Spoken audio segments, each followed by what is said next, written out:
And welcome everyone. My name is Shiraz Sadiq, host of Small Business Talks, powered by Canadian SME. And today, we have the honor and privilege, as you already seen in the intro, of spending time with our friend, Gary Bennett. Gary, welcome and congrats on all of your success to date. And I say to date because your dream, desires, and plans, they don't really end here. But before we talk about where you're ending up, where you want to end up, let's take you right back to the beginning. Right. Well, thank you for having me, Shiraz. I appreciate it. And I enjoy every time I get an opportunity to speak about what I do and how I got here and what it means to me. So you want to talk about the beginning? Yeah. All right. So I started my practice and I started practicing law in a law firm in Toronto. And I was in a Bay Street law firm. I was recruited early out of university, right out of law school. It was a dream job for me. It was a firm that did labor and employment work, which is what I do. I had mentors there who were going to help me to learn and understand labor and employment law and become the best lawyer I could be. And within me, of course, I always knew that I wanted to have my own law firm. But for the most part, I knew I needed to learn what being a lawyer was and learn how to do it well. Okay, so you're identifying two separate things here.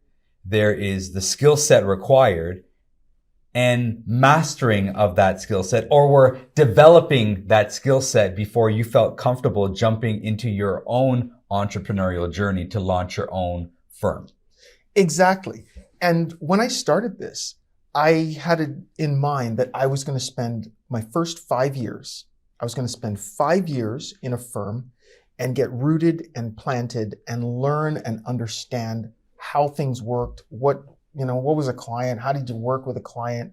Things like that. And then once I had the grounding, my plan was to transition into my own firm. Okay, so how did you retain that focus and discipline? Because anytime you have that itch to start your own business, I'm an entrepreneur by nature and I need to do this, but you might not be ready. And then the struggle becomes even larger because you don't know what to do when you step out. How did you retain that focus and say, no, it might not be what I want today, but it will help me get there tomorrow?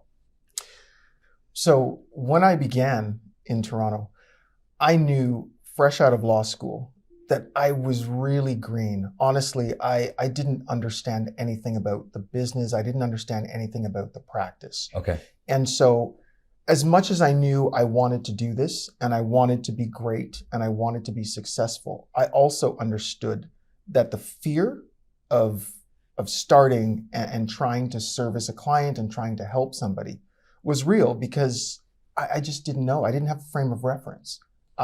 I couldn't look into my past, into anything I'd done before and use it as an example to help me to bring in clients, number one, and then give them good legal advice. So there was a disconnect. And so at some point I understood that I needed help, and that help had to come from working for someone else. And as I worked for another firm and saw how it worked, I understood how the firm built its resources, how it built its human capital, how it recruited lawyers, how it treated lawyers. I realized there had to be a better way to do this. Okay, so what added to your desire and drive to launch your own firm were the gaps in service delivery that others were providing. Correct. Okay.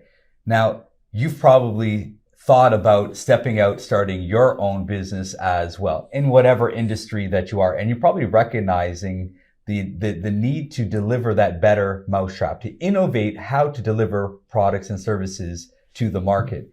But unless you're seeing mentorship, that could be a gap. We use the word mentorship, but you took mentorship to a whole new level. You say, hey, I might as well get paid while I'm getting mentored and work for a firm that could provide a foundation that I can jump off of. That's right.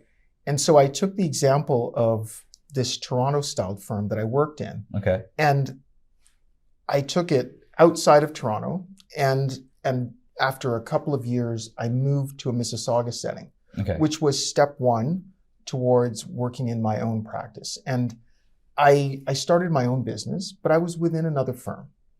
And so while I was there, I was growing. This is going to be second. I'm not feeling the energy. I'm not feeling we're not going down a good path here. Okay. You're not giving me something that you need. I need. It's wrong. So let's just course correct right here. Yeah, And welcome everyone. My name is Shiraz Sadiq, host of Small Business Talks, powered by Canadian SME. Today, as you heard in the intro, we're here with Gary Bennett of GAB Law Firm. Welcome, and thanks for taking the time to be with us today. Good morning. Thank you, Shiraz. Law firm. What is your area of specialty? Because there's so many different areas. You can't do it all unless you have a team of 200 lawyers, which you're not there yet. Which I don't. Yet. Okay, yet. Okay, great. What area of law is your specialty? I'm a labor and employment lawyer. That means I help individuals and mostly corporations who have hiring concerns or if they are firing individuals. I also help corporations who are unionized negotiate with their unions. Some of them have to negotiate collective agreements. But more often than not, I'm helping individual corporations who need to terminate the employment of someone. Okay, so I want to park unions for a second. Don't want to speak to that just yet. Okay. Don't want to speak to maybe the termination area. We're coming out of some, it's overplayed, it's overused, unprecedented. Yes, let me say that for the 487th time. Okay. But these unprecedented times where we don't know because we've never gone this way before. And there's so many companies. Can I let this person go? Are they taking advantage of it? Do they really have COVID? I don't have the funds. I can't pay them, so I have to let them go. Wait, if I let them go, what package is reasonable? What legal responsibility do I have to the business and to the individual? But wait, it's my own business. I can't lose my house to help somebody pay their rent. There's a lot of challenging scenarios that you've had to help companies navigate through. Absolutely. And all of those scenarios resonate with me. So I've had to speak to employers who've had all of those concerns. What do I do? Who do I let go? How do I let people go? Should I let people go? Is it the right thing to do? Am I being safe? Am I not being safe? Those are all the scenarios that I've had to deal with during these times and help employers navigate through that quagmire, that absolute mess that has been created for them, because employers have been saddled with the responsibility of doing the right thing. Mm-hmm, mm-hmm. And in a world where laws change sometimes weekly, sometimes daily, mm-hmm. we've been forced to sit and look at press releases to determine what the state of the law is, and then advise employers later that same day, this is what you should be doing. So throughout all of the pandemonium, we have made it our business to stay on top of the law, to understand exactly what's been happening with mandates, with regulations, with rules, with guidelines, and then guide and advise employers so that they know where they stand. So something as basic as if this was a couple of months ago, we'd both have to lean back a little bit because this isn't really 6 feet. That's right. And now we're in an environment where we can be this close. Maybe just a few weeks ago, we would have to have masks on. We couldn't have this conversation without masks. And now things are changing and evolving. Changing and evolving by the week. By the week. And so therefore becomes, as you mentioned, your responsibility and obligation to your business clients to make sure you're on top of it. Every single nuance that is constantly in flux. That's correct. And those are the types of questions we get. Should I put in a mandate? Should I impose mandates on my employees? Okay. How should I go around or work around this situation? What policies should I put in place? Because some policies need to be in place for long term. In this season of uncertainty, many policies are temporary. But how far should employers go? What is my obligation to keep the workplace safe? And those are the questions that I help employers answer. Wow. Ladies and gentlemen, we're in conversation with Gary Bennett of GAB law firm in Mississauga, Ontario. Some of the questions that we've just posed to each other, you've probably thought through. You've probably landed, you need to put up your protective barriers. You need to make sanitation stations available to all your staff. You need to make other accommodations, work from home. But let's get a little tricky now. Okay. Scenarios in which separation is required. That's a different kettle of fish. It's not like you can simply look at the next press release and the next mandate to glean that type of information. Correct. That's when they need to get in touch with your areas of specialty in law. Yes, that's true. Anytime an employer is severing or terminating the employment of an employee, they should get legal advice. There are all kinds of considerations that employers oftentimes overlook. Okay. And they overlook them for fear of spending a few $100s on a consultation with a lawyer. All right. So let me give our audience a little bit of value here. And I'm not trying to get you to give up all your goods. That's not what it is. You mentioned a few considerations. Can you share? Yes, I'm trying to get value for everyone listening right now. Can you share one or two high-level considerations? Maybe not the details of it because that's what you do, Certainly. but a couple of high-level areas of consideration. Number one, when you're terminating the employment of someone, you need to be concerned that there are no human rights considerations. Okay. What would a human rights consideration be? A human rights consideration could be, is this employee pregnant? Is this employee disabled? Is this employee suffering with any kind of disability? Is this employee a member of one of the groups that the Human Rights Code in Ontario is designed to protect? These are all important questions that employers oftentimes don't consider when they terminate the employment of somebody, but they are often the underlying conditions that cause employers to feel the need to terminate someone's employment. And without asking those questions, employers oftentimes jump into a problem that they didn't need to jump into. And with a consultation, oftentimes with a simple consultation, an hour to an hour and a half with me, that employer may spend a couple of $100s, but save themselves a good $20,000 or so. That can be the impact. The impact can be that great or greater. So we're literally talking about that ounce of prevention Precisely. versus that $20,000 pound of cure to make this all go away. I was not joking. I was not joking when I said spending a few $100s could save employers tens of thousands of dollars, literally. Wow. Now, you've built out your base here in Mississauga. You started out downtown Toronto.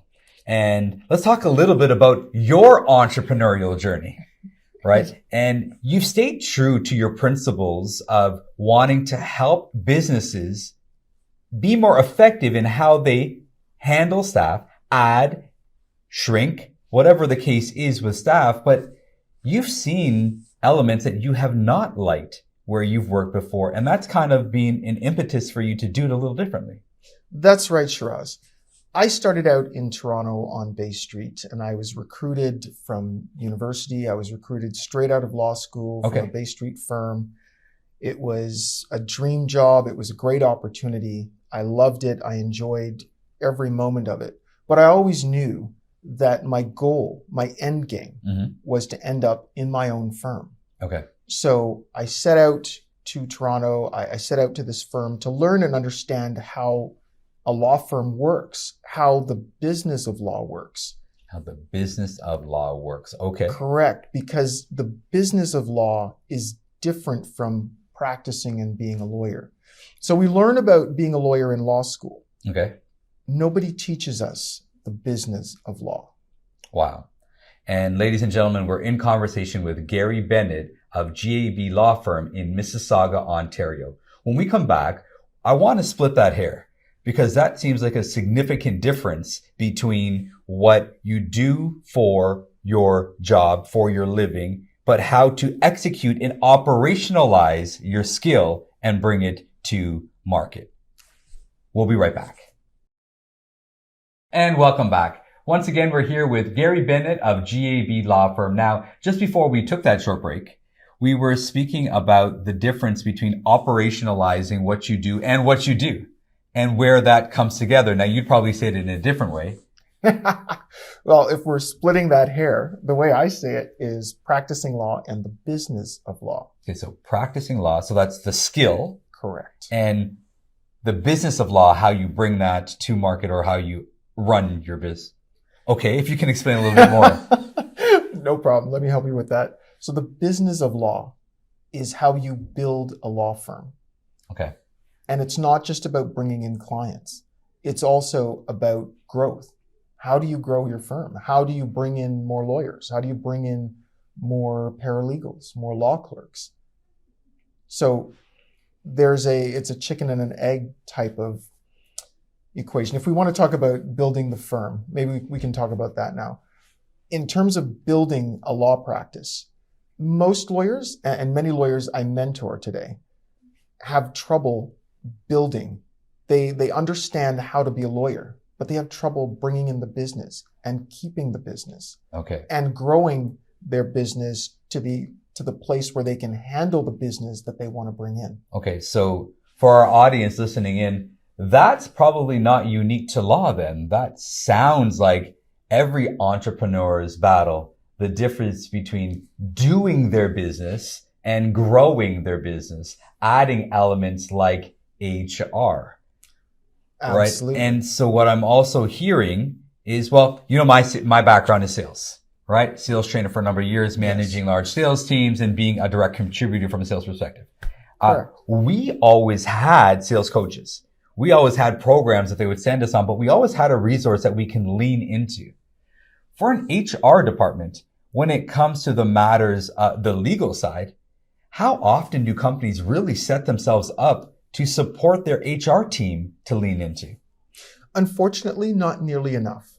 So the companies that I work with and the companies that I have trained at this point understand that there are certain questions that their HR teams are well capable of handling.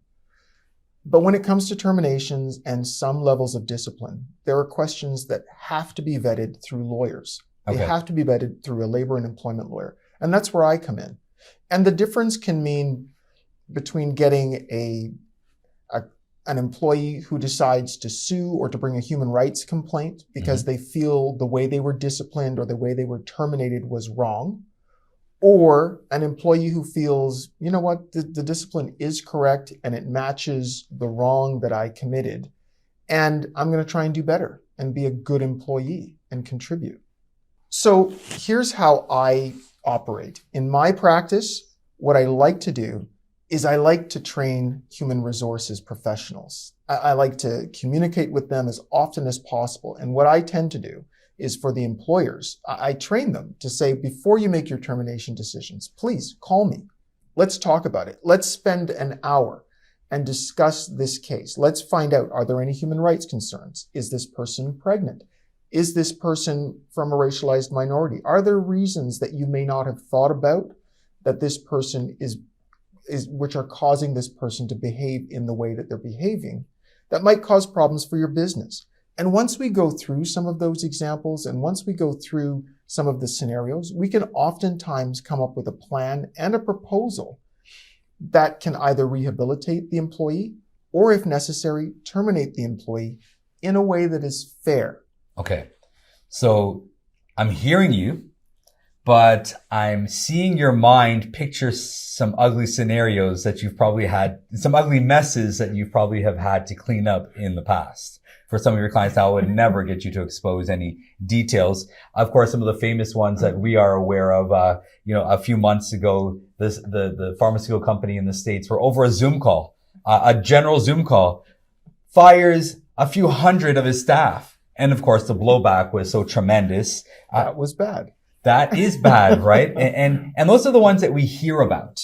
Yes. Then there's always ones that we don't hear about. Can you share a couple, high level, of course, some stories? High level. Extremely high level, right? Of some messy scenarios where you've had to step in and be like, this is going to be a cleanup job. You're right, Shiraz. There are a ton of stories I could tell you. And for the most part, None of them needed to be as serious as they got. They didn't need to go as far as they went to the Human Rights Tribunal. Mhm. But they did, because an organization made a mistake, they didn't get legal advice, and then they doubled down and bet hard on that initial bad position and continued. Wow. They continued. And so, I've seen the hearing impaired individual that needed accommodation, that could have had accommodation from the corporation, but the corporation felt that it had made a good decision, a wise decision without legal counsel, and continued down the road of, we will not accommodate this request. Wow. And they got hit hard, and it was unnecessary. And once again, a little bit of legal advice at the right point in time could have saved them, number one, a lot of money. Number two, it was a federal company, very public company. It would have saved them the reputational damage as well. Ladies and gentlemen, we're in conversation with Gary Bennett of GAB Law Firm in Mississauga, Ontario. Now, the impact of handling things right and wrong from as a growing entrepreneur and as, the owner or leaders of a small or medium-sized business, you get to a certain point where you really need to lean into the services offered by a professional, a legal professional in what they do.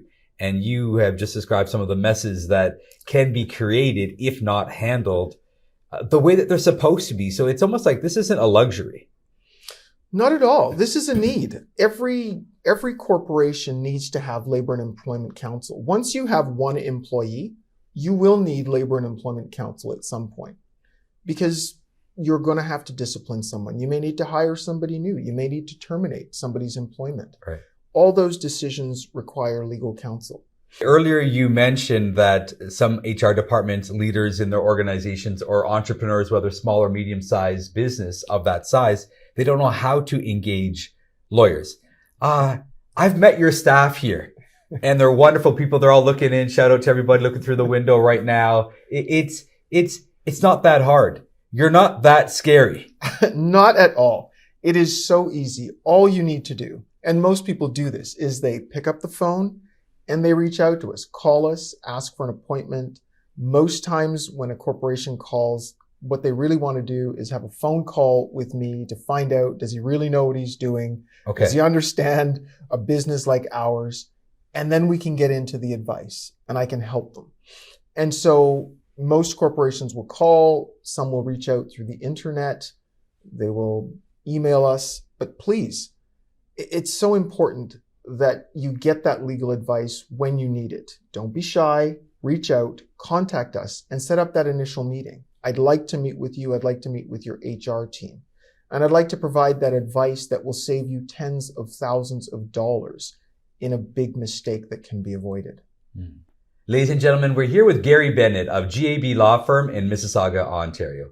Thank you once again, Gary, for taking the time to share with us some thoughts, the good, the bad, and some of the ugly that you've had to deal with. But I think that might be the whole point. Let's avoid the bad and the ugly and make it all good most of the times. And again, thank you for taking the time to share with our audience about what they can do to make their lives a little bit more smoother when it comes to employee relations. Thank you. And I look forward to receiving your call.